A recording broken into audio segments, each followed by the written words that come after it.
Good morning, everybody. Welcome to Santa Clarita. Good morning. I'm Tania Mulry, and I'm the owner of Steamwork here in Santa Clarita. It's a community of entrepreneurs who have banded together, and WordPress plays an important role in our story. And so during the course of today, I want to talk to you about why WordPress, why have I been using WordPress for 9 years to grow my business, how to find your first paying client with WordPress, because I was hearing that a lot last night from some of the people I met at dinner, and then how to grow a WordPress business from that, and then how WordPress powers our community here in Santa Clarita at Steamwork. As Joe mentioned this morning, I met him at our public library because I was hosting a WordPress meetup, which was handed down to me from another gentleman. He had moved to Las Vegas, and I decided that this would be a great way to find people in the community that would be able to potentially become clients. That was one of the ideas, but also become resources to our growing agency and may want to get involved in our business community as we were starting to grow Steamwork. And just a little bit about me. I had a big old corporate career back in New York. I was an investment banker, then I worked for MasterCard for 10 years, pioneering lots of mobile commerce product development. So if you guys seen the Apple Card, so a lot of the infrastructure and tokenization of the card number was part of my legacy at MasterCard. And I moved out to Los Angeles 12 years ago to work for a startup, and the timing was very interesting. It was the week that the iPhone came out, and I had left this amazing job to move my family across the country for a VC-funded startup, which lasted 9 months right before the crash. And so what happens when all of your plans kind of fall out underneath you? Well, you try to figure out what are your skills and how do you put them to work. Now, at the time, I had no skills in this area. I had done product development and project management and IT, enterprise IT products, but I hadn't done that necessarily for local businesses, but I started to train myself. And my first client, somebody was saying yesterday that they got $200 for their first paid website, and I was like, oh, that's so sweet, how nice. I was so lucky because my friends were consultants, and they gave me $9,000 to update their site, and I was like, wow, okay, that sounds like it could work. I'll figure that out for $9,000, right? And so that's when my freelance career began, and I started to, I think it was a .NET framework, and I had to get in there and make changes to his site and figure it all out. And then I was like, there must be an easier way. So I started investigating the tools that were available at that time. I was looking at Joomla and Drupal in the very beginning stages, and then over time, I found WordPress and I fell in love. Why did I want to have a more, instead of jumping back into corporate, why did I want to kind of go down this path? Well, during my 10 years at MasterCard, I had 3 children. And my 3 boys now are teenagers, right? But at the time, they were 2, 4, and 6. And I had just moved my entire family across the country to have a better work-life balance, and I was determined that I would have it. So I definitely poured my heart into learning this and mastering it as best as I could. Over the course of time, though, I've also supplemented my WordPress business with being a startup advisor and marketing resource. So I'm into growth marketing, growth hacking, if you've heard those terms. And I also teach digital marketing and app design at USC for the last 7 years. So that's a little bit about me. By the end of this session, my goal is that you guys get to tap into your superpowers and figure out how your background can actually help you grow your agency, right? So do you feel like you have superpowers now that you know a little bit more about WordPress? Or does that sound like we have a long way to go today? We have a long way to go? There's potential. I'm telling you that WordPress is a superpower, but also combined with your natural background and superpower, you have way more credibility than you're probably wielding today. Wielding today. My kingdom for a dongle. I love it. That is a professional pack, I have to say. I found the right guy. Excellent. You never know when you're going to need a weird Okay. name after. Right. I know. Now I just need a VGA cable. I usually travel with I'm going to just pack an HDMI everywhere I go. Hold that. So 9 years ago, I left a secondary corporate job I had at a digital marketing agency in the Omnicom family to start my own company. And that was the birth of what is now called Steamwork. And our anniversary is the 14th of April, so I'm like literally on the cusp of that. And we've built dozens of WordPress sites for small businesses, big businesses, nonprofits, schools, and startups. Literally everybody who has any type of commercially facing organization needs a website, and WordPress is an excellent choice for that. And then I told you a little bit about Steamwork. So why WordPress? And this is where I wish you could see these beautiful slides. But I think that WordPress provides a tremendous value for clients. First of all, with the plethora of creative themes, and if you're a designer, forgive me, but I do love relying on a theme when the budget is important, that it's so customizable, powerful, flexible, and functional with its super SEO, and it's easy to find support. I think one of the things that I don't love about the ethics of our industry is when developers or WordPress shops try to lock down the site so much that the end customer doesn't have control over their sites. I find that to be really a challenging ethical dilemma because really it's an asset for the business, and from my philosophy, respecting the rights of the client is always paramount. And so the freedom that WordPress can give to that client is that if they are working with somebody that's not great, they can go and find someone much more easily who can better support them and work within the ethical framework that is needed to rescue a project, right? So how many of you have worked on rescues before? Oh yeah, right. So being that good actor in a sea of maybe not so great actors can be a really good positioning, because people do need help and support. People do disappear. And oh man, we could talk at Draconum later about all of those stories. The other thing is just WordPress is super easy to pitch to clients. They've heard of it, right? Which is always a win. That doesn't sound foreign to them. And it powers 30% of the internet. Everybody needs it. And most websites are kind of crap, right? So they lack focus, they're designed badly, they have no objective, they don't work well on mobile devices. So you can kind of spot a bad website easily and then be able to pitch a better option to them. And the thing is, especially when you're starting, it's important to remember that just because you think WordPress is easy doesn't mean your clients do. They are still completely overwhelmed with the technology. And you are the expert. You can position yourself as very valuable to this business. You can be their hand holder, and I like to call it the website whisperer, right? Because what you do is magical to them. They have no idea how it's happening behind the scenes, but you also have an obligation to treat that power with wisely. Okay, here we go. Hopefully. Yes. The other thing is WordPress is extra profit for you. If you are coding all these websites from scratch, oopsie. Backwards. Okay, I hope strike that from the transcription. There was a naughty word. Okay, so you can get more done faster. You can get paid to not only to design and develop it, but to maintain it, which if you're not doing maintenance contracts, then you're leaving money on the table. You can get paid to build continuous content and to have a content factory on your agency. And you can also get paid for custom enhancements. Your customers can stay with you for multiple years, right? Always upgrading, always enhancing, staying on maintenance, needing more content all the time. You can become a trusted advisor and then get paid to do other projects, get involved with their marketing, get involved with their strategy, get involved with their advertising. But it kind of started with that get the foot in the door WordPress project.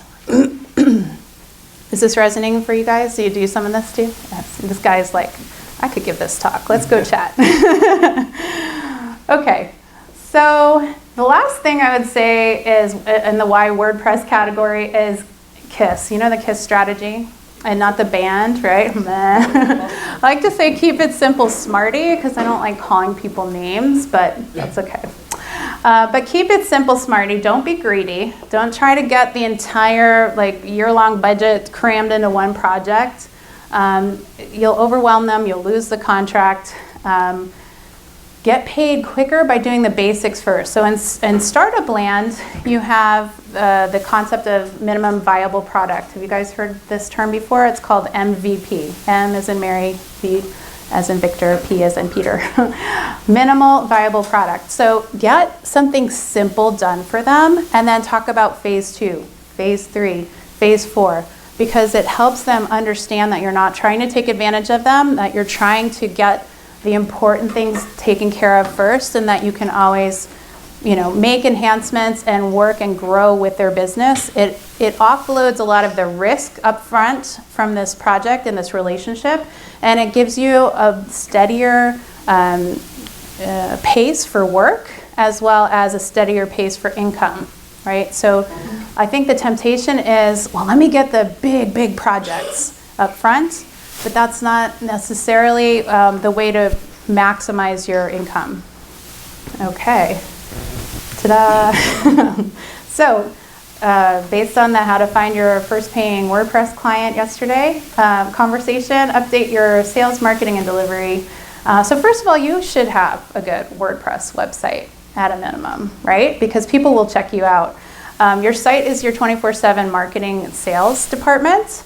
And you're also going to be telling your clients that their website is their 24/7 marketing and sales department. So if yours isn't working, if the links are broken, if the content's outdated, if your picture looks nothing like you today, then you've got some things to update. So I would really make sure that you spend a little time on that and book out some time in your calendar on a regular basis to keep that up to date. And have the content flowing regularly. Website must-haves. Oh, this is fun. This is good content right here. This blue screen, you can't get that anywhere else, guys. All right. Website must-haves. You should have case studies, client results, right? How have you improved your clients' businesses? Ooh. And testimonials. What do your clients say about you? Have they left reviews anywhere? Have you asked them for testimonials? Have you asked them to give you feedback on your project?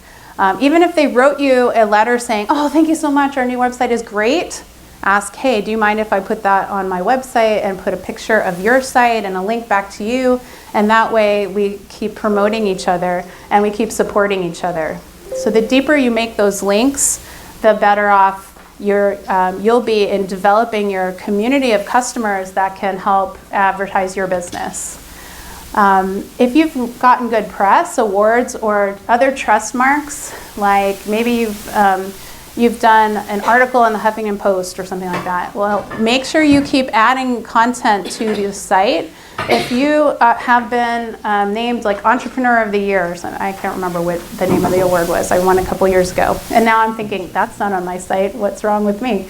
You should have that kind of stuff on your site, because that enhances people's trust and that you're a good at what you do, but also a good person. You've been recognized by people they trust. The other thing I would recommend is talk a little bit about the process. What should they expect when they go to work with you? How does your process work? Do you have a discovery session with them? Do you then go into a design phase? Do you then go into a development phase? Talk about the phases of your project.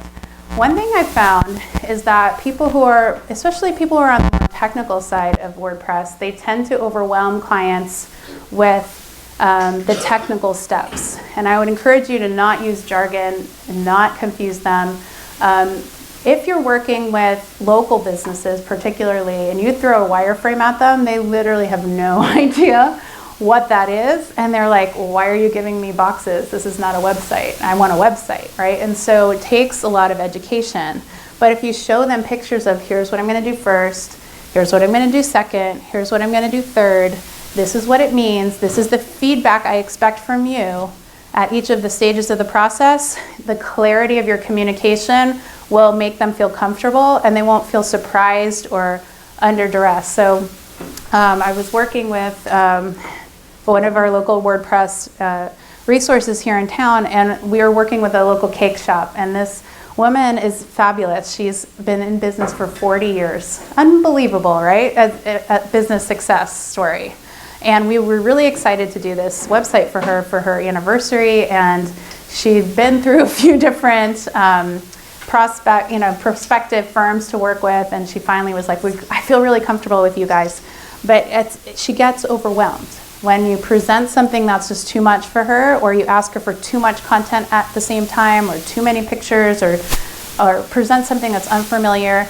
She's just not able to process it in the scheme of all the other things that she has to get done in her business. And so being really careful with how you dose out the updates and dose out the content requests makes a big difference. And also make sure they can contact you. That should be on your website. I know that seems really like a dumb thing to say, but such a big mistake I see people make is if they cannot get to you, if you have no phone number, email, or web form, people can't figure it out, they move on. They go to the next person they find in their Google listings, right? So make sure they can contact you. So those items are trust builders and knowledge builders, and they're laid out on the slide very nicely. Okay, glad I did this. And thank you so much for helping to try to figure this out. I appreciate all the work you're doing while we're doing this. Okay, so the other thing is getting good at selling. Everybody hates the word sales, right? How many, okay, raise your hands. Do you I hate selling? Just admit it. I know it's true. We all hate this word. Why do we hate this word? It's such a silly thing. What if you used a different word? What if you just said that sales is service? You're just telling people how you can serve them and seeing if there's a match. What if you actually changed it to this whole idea of servant leadership or service to the client, and all you're doing is putting out a menu like a restaurant, and you're saying, here's how I can help you. I'm going to help showcase your expertise, products, and services. I'm going to connect you to more customers.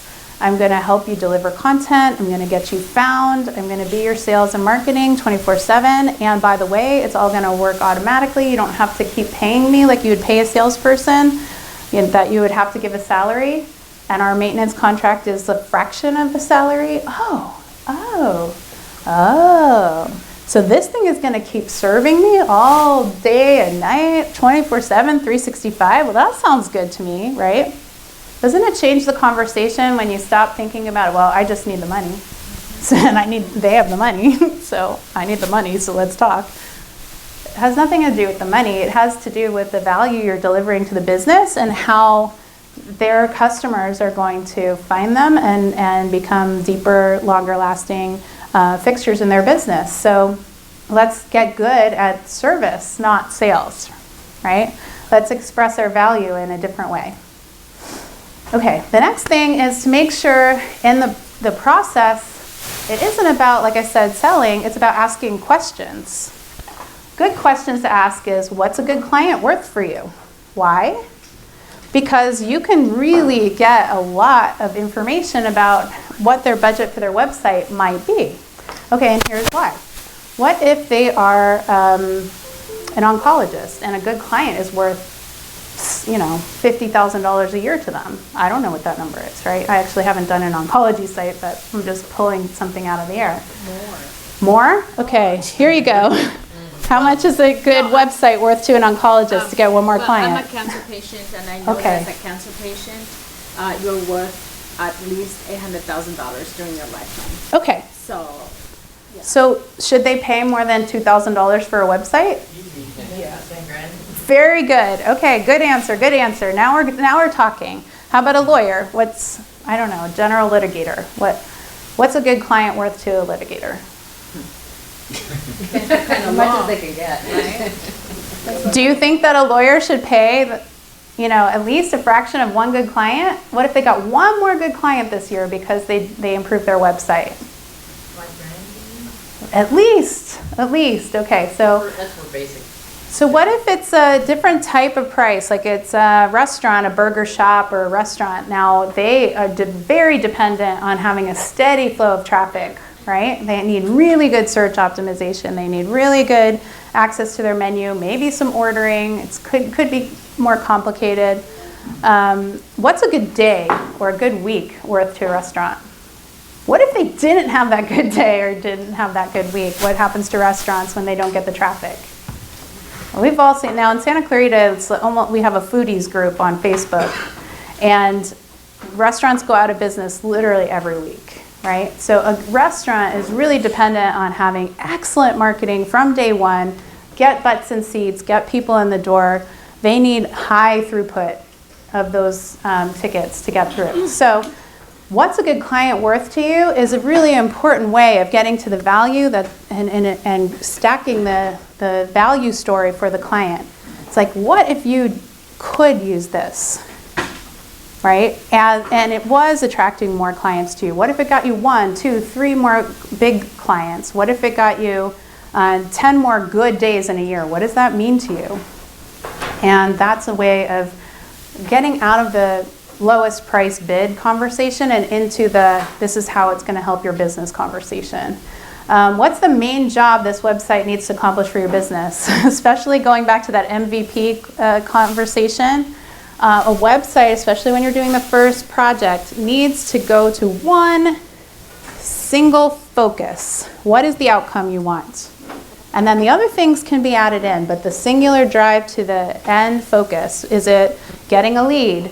Is it selling product? Is it getting to the point where they're making an appointment, right? Have one singular objective in that website. That is the primary focus. Get that chunk done first and then add other things to it so that you really get them to admit that up front is super important. And if they get that, you actually help them prioritize that way. You've just added tremendous value to their business. And then also ask what they like or dislike about their current site. Many do have a website and many do have a bad website. So you can see what they've had and what worked and what didn't work. And then also inspiration sites, like sites in their industry or sites at businesses they've noticed that they really like the design of or they really like the functionality of. And always be listening. Objections are good. Objections in the sales process means they're engaged. It means that they're still deciding, that they haven't said no yet in their mind. Objections mean that they're sorting through their own priorities and there's something else bothering them. So ask about the real concern behind the objection. If it's a time objection, what is it about the timeline that is still bothering you? What is it about the price that's still bothering you? What is it about the content limits that maybe somebody else was putting on you that you find objectionable? How can we figure out a way around that? And if you can get through their objections, you have the business. If you care about understanding and addressing the client's need more than you care about making a huge, maximizing the first sale, you are going to have this business. Then you can agree on a scope, price, and timeline for that first phase that works for everybody. Yes! Ta-da! Oh, yay, my fonts are not right. Yeah, it's okay, it's good, it's good. When in doubt, right around the Look how beautiful they were, okay. Yay! Okay, so protect your scope. Scope creep is my number one enemy in WordPress projects, right? Because people have ideas every day, because it takes time to build a site. And so really explaining to the client up front that the clarity of what's in the scope of this first project and what is not is super important to define up front.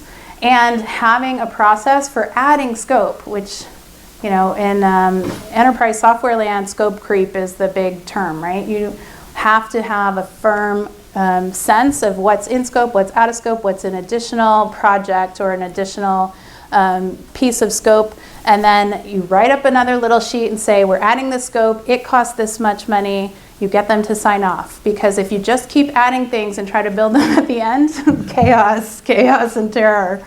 It's a rain of fire. I don't advise that.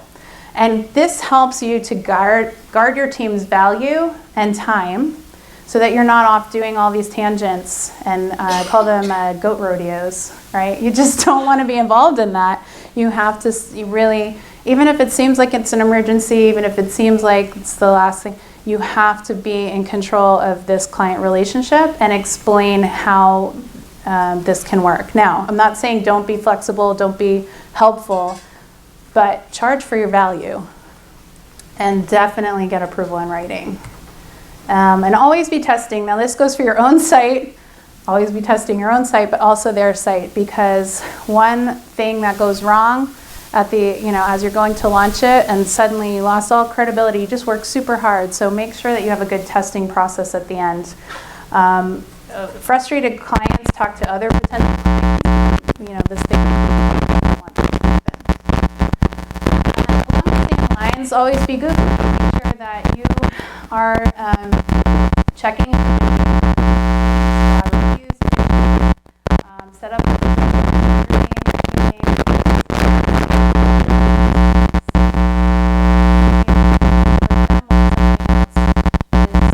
when somebody's talking about them online, congratulate them or warn them, hey, you've got a bad review. How can we address that? Let's talk about reputation management. Let's see if there's another service we can help you with, and proactively respond.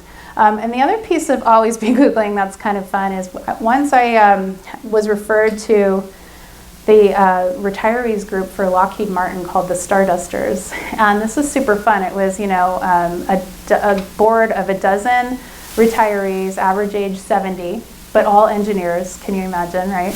The amount of detail questions they had for me. And we're sitting around in a board style table and I'm explaining WordPress to them, which, this is not rocket science, but it is, something that it takes a little bit to explain. And one guy's on his computer the whole time and he's typing and I'm wondering, what's up with this guy? He seems so disengaged, but everybody else is asking awesome questions. And about halfway through the meeting, he goes, wow, I'm on page 10 and I haven't found anything bad about you yet. So he was live searching for me and my company name while I was interviewing with them. And that is the world we live in now. I did get the job, so they've been clients for several years now. Now their average age is 75, and we're still doing enhancements for them. They have a massive membership site, and it's using WooCommerce and WooMember. So it's really important that you keep your online reputation clean. And make your proposals simple. How many of you spend a lot of time on proposals, like massive 15-page documents? Have you ever watched your customers flip through your proposal? Where do they go? The price. They don't care about all that stuff you wrote. They really, really don't. So we're really overdoing it. I would say have a what to expect document and have a good contract, a good agreement. But all of that work to do with fancy, beautiful proposals, simplify and streamline as much as possible, because they just don't care. If they've seen good samples of your work, if they know you, they're hiring you and your team and you as a trusted advisor. They're not hiring your ability to create a 15-page document. I promise you. And you're going to be terrified the first time you send out a Streamline proposal. But when you win it, and when they appreciate the clarity with which you delivered it, you're going to thank me later. And you can, tweet at me or something and say, that worked. I can't believe it. So stick to the basics. Customize a bit to the client's brand and needs. Keep it short and sweet. And don't keep a hot lead waiting because you don't have time to produce a 20-page proposal. I promise you they're going to appreciate your clarity and your speed. Okay. Now, the other thing that I see as a mistake for people building is they spend a lot of time on consulting and educating, and that has value. If you offer to sit in a half-a-day meeting with a client to discover their needs and to come up with a requirements document for them, that has value. And you're going to be like, oh, I don't know if I can charge for that time. And I'm telling you, they will pay for it if you position it the right way. If you say, listen, this is the goal of this time, where I'm going to produce a document for you that you can then take and shop out to anybody that you want, but you'll also find out how it is to work together. Whoa, you just relieved all pressure, and you might have gotten $400 or $500 for building that initial requirements document with them and meeting their team and getting to know them, versus wasting your whole day and wondering if they're ever going to buy a project from you. And I hope that changes your lives a little bit, because this is really, this discovery scope could be the way of actually winning more clients in the long run. They will appreciate that you didn't pay them, that you didn't ask them to pay for the full site before knowing how it is to work with you and before knowing what they needed. And you'll improve your cash flow and your time management. Keep your terms simple. Now, some projects are small and some projects are large. I really have a hard time doing projects without a deposit. I would not do that. And, having milestones is great in a larger project, and really being clear about this is when the payments happen. Now, for some sites and for some businesses, it doesn't even make sense to have milestone projects. They don't understand what a milestone is. They just don't get that. And so sometimes I do it based on time. And I'll say it's 50% now and 50% on this timeline and this date. And that is because managing their response to you is on them to be responsive, right? And so it's a tricky subject, but I have had a completion payment like 2 months before they actually finish approving their content. And that is just how we set it up at the beginning of the project, and it's fair because they know that they're not responsive, right? So that's just a suggestion, but definitely make sure you get a good deposit up front. You don't want to be doing a lot of work without knowing that they're going to pay you. If you are a theme-oriented person, like I am, and I have a friend that is vehemently anti-theme, so you might be in that camp too, but I love a good theme. I do not like, in the past I used to spend, a couple hours going out and searching for the best theme and what makes most sense for this business, and I could just really get wound up in this. And now I use 1 to 3 themes that we've used repeatedly, and I just show different versions of them to see what the customer likes if they haven't already given me an inspiration site. But I do really like for them to give me sites that they like and features that they admire and layouts that they think are really great, so that I understand their taste, their aesthetic, and that makes it a lot easier to give them something they love. Make sure you get that design direction approved. Lay out 1 page for them, say, do you like it? Versus, oh my gosh, getting the whole site done in 1 design, and then suddenly, oh my gosh, they hate it. They need everything changed, right? And how do you keep communication flowing with a client? Make sure you have a weekly schedule where you say, I'm going to call you and or update you on this schedule. I'm committing to you. I'm going to use plain English as I describe things to you. We're going to have a good conversation. It's not going to be too techy, because some clients are super afraid of the techie parts of this. And they will really appreciate that. And then 3 minutes? Is that what it is? Okay. Or does that mean that's a 3 out of 5 from the Russian judge? I don't know what's happening. Okay. All right. And help them understand what to look for in the stage you need. So growing the business from freelancer to agency, like if you're one person, you're doing everything, you're getting burned out, you can't go on vacation, it's feast or famine, if you can't sell fast enough and deliver fast enough, as you start to grow, you may be able to take on more clients, 6 to 12 clients, and get a more consistent workflow going. You start to specialize your resources and build teams around design, developing, account management, content creation. It gets to be a little bit easier, but making that leap from 1 to 2 is super hard, and then to beyond. Now, The good thing is that you can find a lot of freelancers that are willing to work with you on a project basis, and I recommend before you jump into like all these full-time resources to have a more elastic staffing model and to find some really trustworthy freelancers who want to get business from you on a regular basis. And tell people what to do, what you do. Always be sharing what you do and how you do it in your client projects, not just when it's slow, because that's a tendency, is like, oh, I don't have any projects next month, I better start telling people what I do. But always, right? Always have that as a steady drumbeat of your business.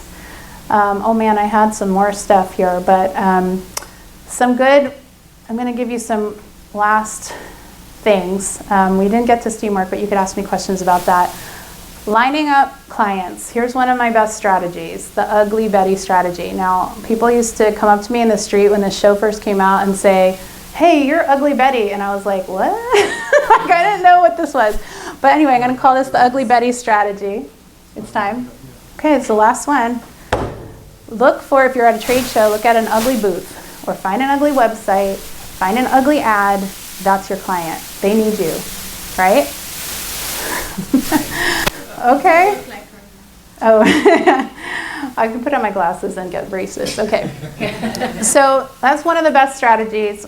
I guess we'll open it up for questions, and you can ask me like anything else. I can go over other specialties here and tell you more about Steamwork. Whoops, at the end. Can you get your website? Can you get your PowerPoint? Or? Maybe, yeah. We can figure that out. I think they have it now. You want to ask a question? I was just going to ask if your deck would be available, your slide Sure. for us to look at the rest of it. Yeah, for sure. We can do that. Yes. How long did it take you to go from freelancer to being an agent? How long did it take me?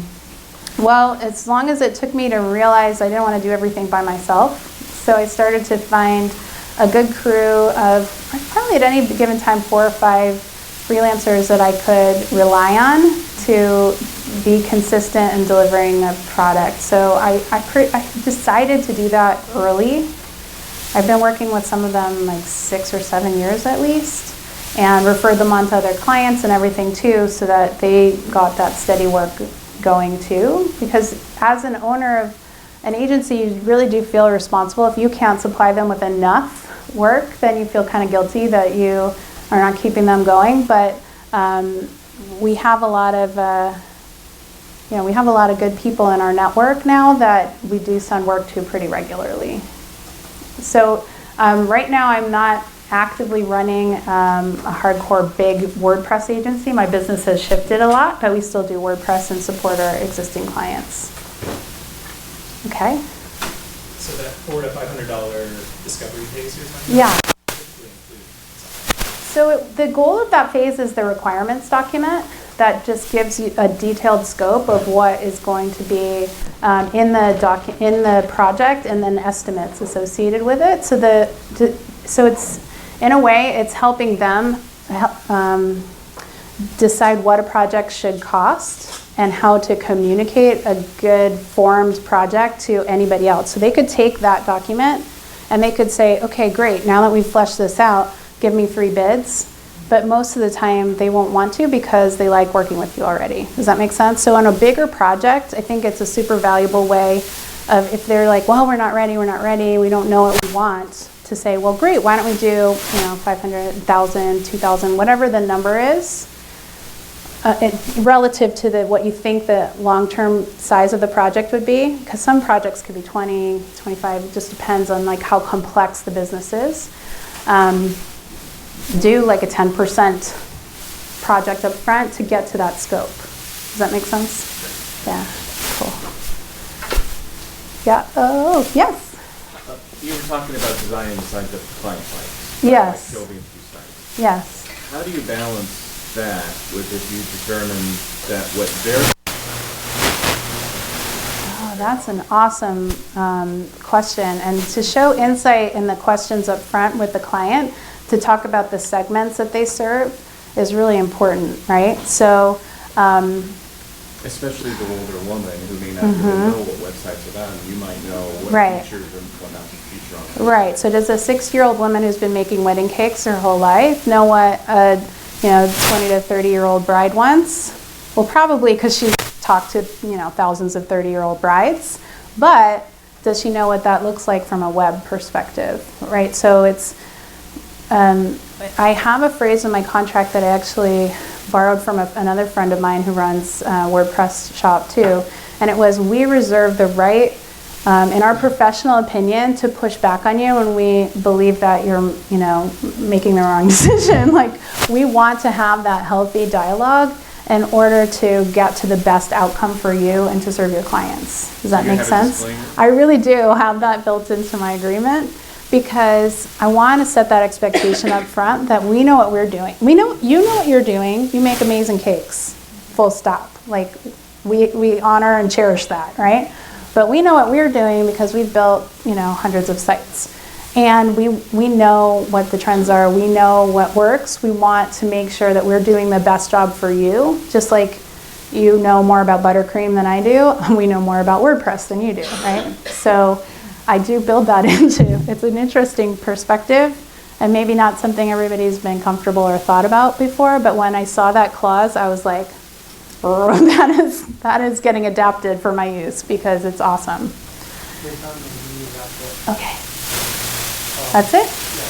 And that's it. Okay, Russian judge says it's time to go.